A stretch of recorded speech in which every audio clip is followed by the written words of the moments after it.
Make a date with Reverend Dr. Ebenezer Markwei at 6 a.m. from Monday to Saturday on Graphic Online via Facebook and YouTube as he expounds on matters of faith. Graphic Online, truth and accuracy every day.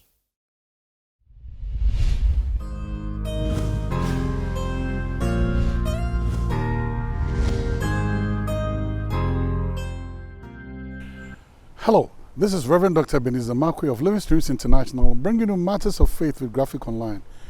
No matter what you do, you need to tune into Graphic Online. You know, sometimes instead of buying all those, you can go straight, you can subscribe to Graphic Online, and all the information that you need in terms of daily news occurrences are right there on Graphic Online. And of course, my Graphic Online Matters of Faith, you can't afford to miss it.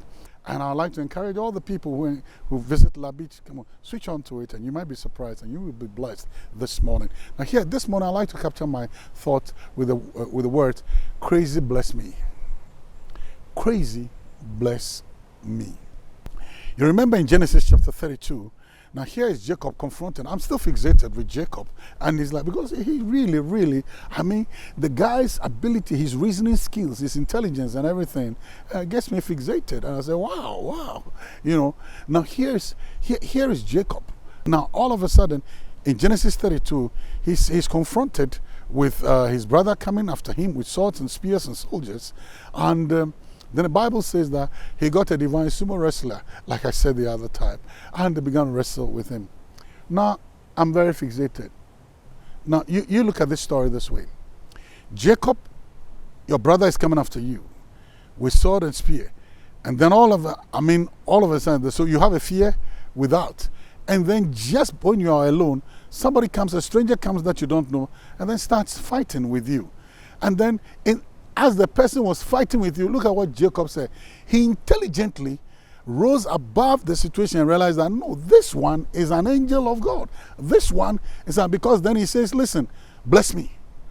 Wow. The man is wrestling with you, and then you are telling him, bless me. You get it? And then the man says, listen, just let me go. And then he says, no, I won't let you go unless you bless me. Now, it takes a high level of intelligence and discernment for Jacob to say that this wrestling, I can get a blessing out of it. And listen, in the midst of a fight, in the midst of a wrestling match, in the midst of a fight with somebody you don't know, you may have a feeling, you may have an idea who the person is. In the midst of that, then you tell the person, bless me. The person is twisting your arm. You don't know what wrestling is. A person is twisting your arm for a submission. The person is trying to throw you down. The person is trying to let you lose some points or this thing. And then you are opening your mouth. Instead of concentrating on the fight, you're opening your mouth to tell the person, bless me. Wow. You know, one of the things I've read, sometimes we are so fixated with the bless me club. We are so fixated with it. We register in the Bless Me Club and we don't want to get out of that particular environment or mindset, or we don't want to get out of that narrative. And sometimes there are some issues that instead of praying for a blessing, maybe it is time we now begin to look at it. Because in the first place, in Genesis earlier on, when he got to Bethel, God had already blessed him. And God had already told him that I'm going to bless you. The blessings of your father Abraham is going to come upon you. He had seen all those things. He had an assurance of blessing.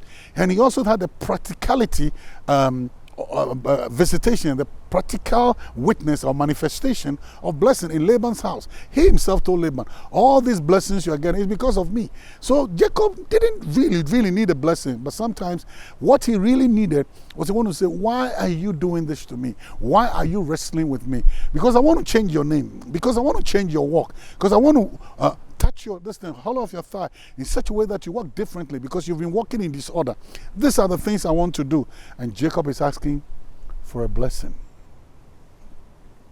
And Jacob is fixated with a blessing. You know, sometimes we can pursue this blessing thing.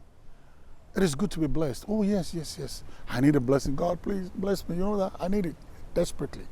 But here's the interesting thing. Sometimes there are some things that are happening. It is not the blessing we need. We need the correction. It is not the blessing we need. We need the straightening up. It is not the blessing we need because the blessing has already been promised to us. But God needs to straighten us up. And God needs to change our definition of ourselves. He needs to change our identity. We need to go through some transformation, change the way we walk, so that now we'll now walk in other steps. And so being fixated with the blessing, you miss that now until what was going to happen, the reality of why the wrestling match came over to him. Now, this fixation with bless me can be crazy, so fixated with it that we can't think beyond the blessing box. Beyond the blessing box, we can't think beyond it. Crazy, bless me. Well, it's your choice. See you later.